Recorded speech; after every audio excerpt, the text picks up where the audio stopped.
siis Laekanno küla üks elanikke, üks uuemaid elanikke meist või? Ja mitte kõige uuem, aga üks uuemaid. Ja Meierra talust. Kuidas te selle paiga üles leidsite? Üles leidsime lihtsalt. Mina elasin Ulvil. Olen elanud Ulvil ja elukaaslasega otsisime endale talu. No Ulvis on päris lähedal siin. Ulvil on ainult 3,5 kilomeetrit ja mina tundsin Laekandu enne ka. Tundsin Laekannu elanikke, tundsin Laekannu noori ja kui me elukaaslasega soovisime endale otsida talu, siis leidsime Meierra talu, mis algselt oli Teistera. Aga kuna haldusreformi tulemusena ei tohi ühes külas olla 3 Teistera talu, siis pidime me ööga mõtlema välja uue nime.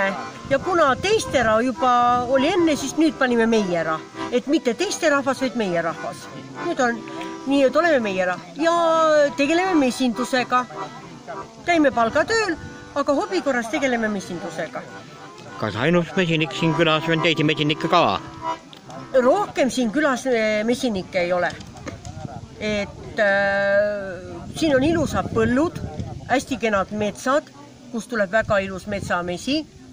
Et rohkem meid praegult ei ole, kuigi ümberringi mesindusgruppe on mujalt ka toodud sisse, aga kohalikku mesinikki nagu ei ole. Kaua täna siin plaanis olla, mida teha, tantsida, laulda? Tantsida, laulda. Kuna meil on ilus armas väikene grupp, kes seda eest veab, siis oleme kõik õhtuni rakkes.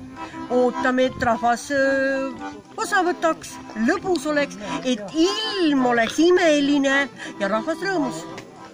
Kõik head ja vahvad peotoju. Aitäh, teile samamoodi.